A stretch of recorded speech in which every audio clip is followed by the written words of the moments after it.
Adelfirus Ridho, mahasiswa PPG dalam jabatan kategori 2 Universitas Nusa Cedara.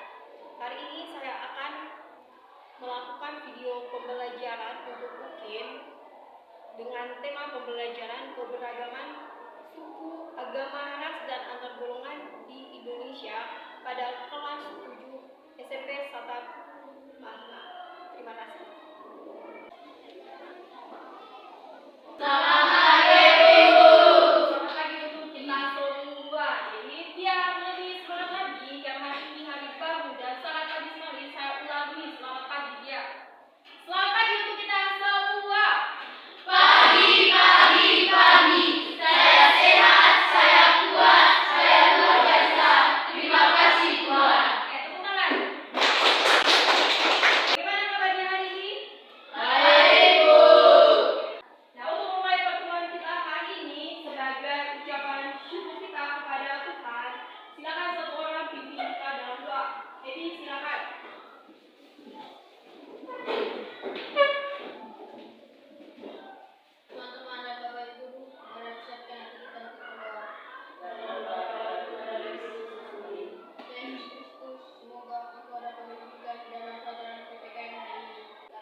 3. Sekarang silakan ke kelompoknya masing-masing sesuai nomor urut yang dikatakan. Silakan.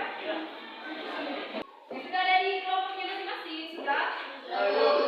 Di sini saya sudah ada LKPD untuk kalian kerjakan. Silakan dibaca baik-baik petunjuk yang ada di dalam LKPD. Jadi setiap kelompok di sini mempunyai tugasnya masing-masing. Berbeda setiap kelompoknya. Oke, kelompok 1, kelompok 2, kelompok 3, dan kelompok 4. Yang punya HP silakan dikeluarkan HP-nya. Silakan dibuka link video yang sudah saya bagikan. Selain membuka link video, kalian juga bisa mencari solusi untuk pemecahan masalahnya kalian di internet. Ya, cari informasi data sebanyak-banyaknya di internet. Terus yang berikutnya, kalian juga bisa membaca ringkasan materi yang sudah ada. Selain itu, silakan buka buku paketnya kalian halaman 86 sampai 91. Silakan dikerjakan.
Kelompok 1 sudah, kelompok 2 sudah, kelompok 3, kelompok 4 sudah selesai, kelompok 4 sudah.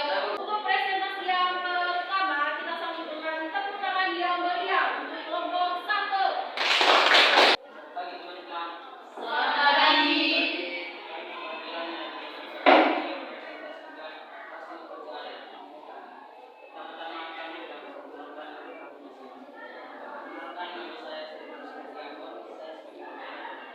Perkenalkan, nama saya Ovarianus Abdurrahman, saya sebagai penyajian materi. Perkenalkan, nama saya Cornelia Darula, saya kandung tadi, saya sebagai pembantu. Kami sudah melakukan sekarang kami akan membacakan Deskripsikan bagaimana bentuk keberagaman suku di Indonesia. Jawab. Keberagaman suku di Indonesia, masyarakat Indonesia terdiri atas yang lain sabar, yang lain diam, oke, saling mendengarkan. Oke, lanjut. Masyarakat Indonesia terdiri atas bermacam-macam suku bangsa. Di Indonesia terdapat kurang lebih 300 suku bangsa. Setiap suku bangsa itu hidup dalam kelompok masyarakat yang mempunyai kebudayaan berbeda-beda satu sama lain. Jumlah suku bangsa di Indonesia ratusan jumlahnya. Contoh: NTT, Alor, Solo, Rote, Sabu, Sumba, Flores, Belu, Bima, Bali, Jawa, dan Madura. teman-teman. Kami sudah membacakan kita presentasi. Apakah sampai sini ada pertanyaan? Bagaimana pengertian keberagaman?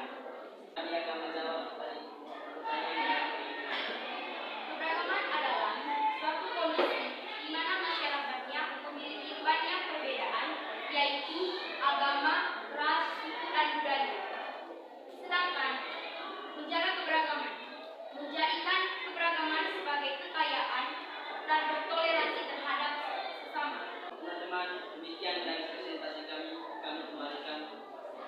Terima kasih untuk kelompok 1. Mari kita beri penilaian untuk kelompok 1. Beri dia E, beri dia O, beri dia B, beri dia TO. Yang berikutnya untuk presentasi yang kedua, kita sambut dengan tepuk tangan yang meriah dari kelompok 3.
Selamat pagi.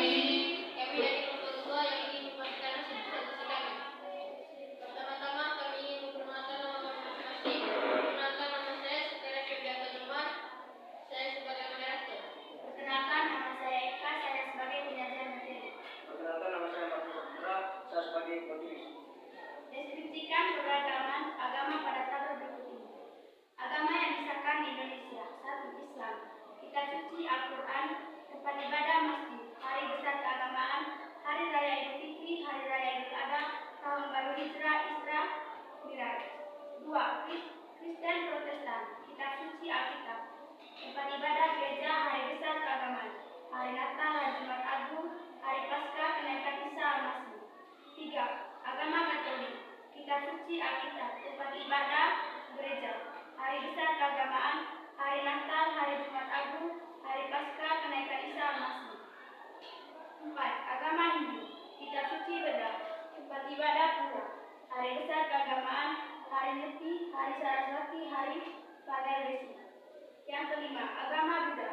Kitab suci Tripitaka. Tempat ibadah wihara. Hari besar keagamaan. Hari Waisak. Hari Asada. Hari Katina. Agama Konghucu. Kitab suci Sisucin. Tempat ibadah Klenteng. Hari besar keagamaan. Tahun baru Imlek dan Cap Gome. Demikian dari presentasi kami. Kami meminta dan setiap kelompok untuk bertanya. Silakan kelompok 3. Bagaimana jika kita tidak beragama? Silakan kelompok 4. Mengapa selalu terjadi konflik antara agama? Kami akan menjawab dari pertanyaan dari kelompok 3. Kalau kita tidak beragam, hidup kita tidak berwarna dan kita tidak akan menjadi negara yang kaya akan suku dan budaya. Pertanyaan dari kelompok 4. Karena adanya perasaan fanatik tinggi yang selalu menjunjung tinggi agamanya sendiri. Demikian dari presentasi kami. Kami kembalikan ini. Oke, terima kasih untuk kelompok 2. Mari kita beri penilaian untuk kelompok 2. Beri dia B, beri dia O, beri dia B, beri dia wow.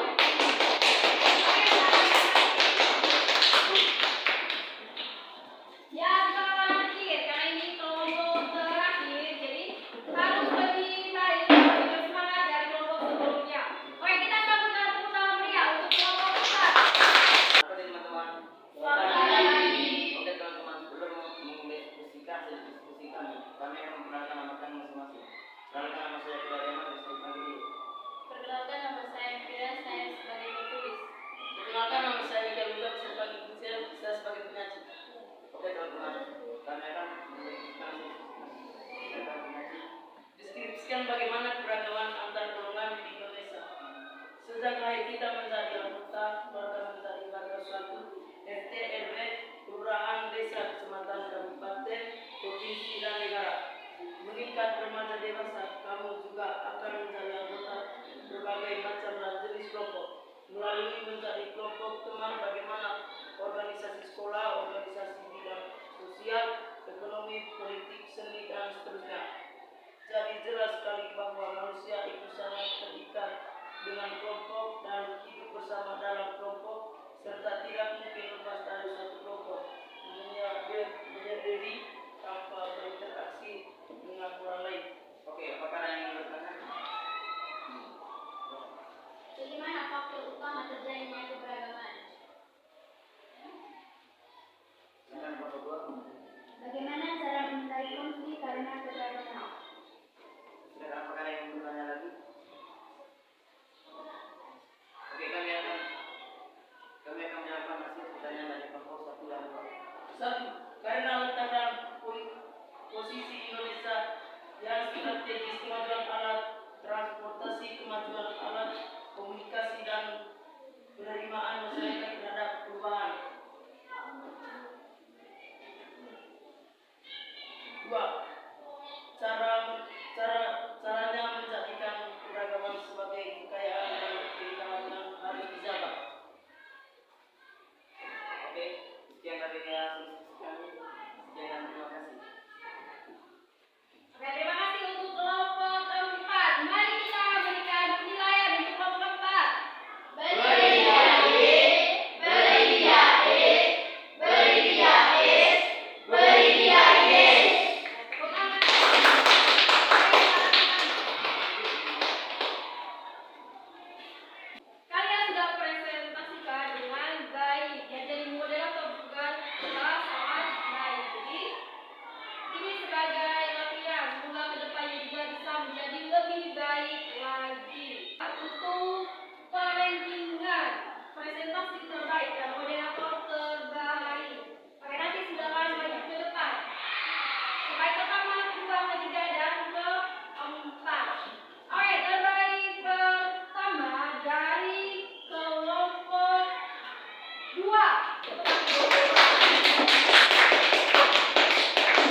agama Islam, agama Katolik, Kristen, Protestan, Hindu, Buddha, dan Konghucu.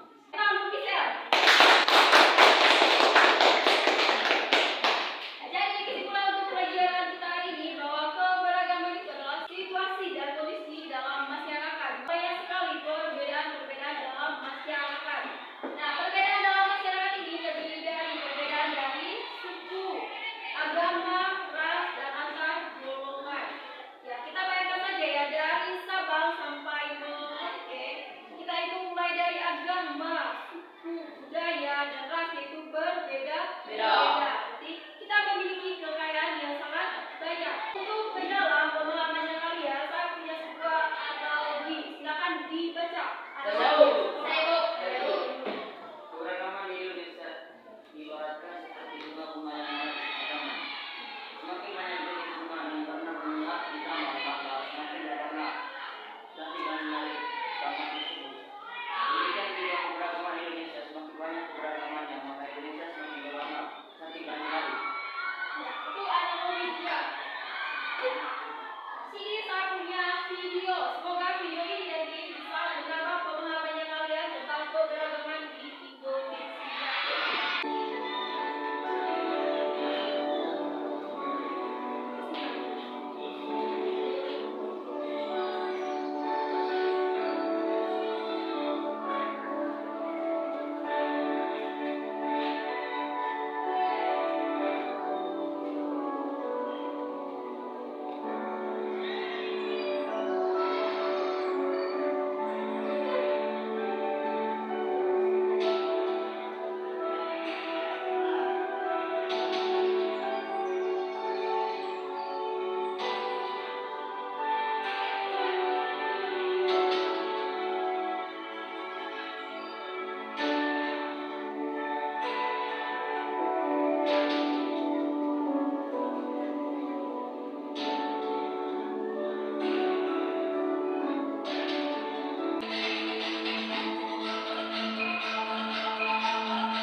Pancasila itu jiwa dan raga kita. Ada aliran darah dan kebangsaan kita. Kata Tuhan, bangsa dan negara. Saya Jokowi, saya Indonesia, saya Pancasila. Bayangkan dari video itu tadi kan banyak sekali kekayaan di Indonesia loh. Mulai dari suku, agama, kekayaan alam ini juga. Jadi semoga dengan menonton video ini kita semakin mengerti bahwa Indonesia itu negara yang sangat kaya. Kaya akan alamnya, budaya, bahasa. Kaya akan keberagaman. Bayangkan saja dari Sabang sampai Merauke itu punya keindahan alam yang berbeda, budaya, pakaian adat yang berbeda, dan masih banyak yang lainnya. Jadi ingat ya, kita Indonesia, kita Pancasila. Tadi kita sudah melakukan diskusi kelompok. Jadi nilai-nilai apa saja yang kita dapatkan hari ini? Nilai apa saja, Martin? Nilai kerjasama. Yang lain? Sewu. Kalian? Nilai mufakat. Nilai menghormati. Menghormati. Nilai tanggung jawab. Nilai tanggung jawab. Iya. Nilai gotong royong. Ya, itu nilai-nilai positif yang kita ambil hari ini. Oke, tepuk tangan untuk kita semua. Semoga nilai-nilai ini bisa diterapkan dalam kehidupan sehari-hari. Hari ini kita belajar mengenai keberagaman.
Tugas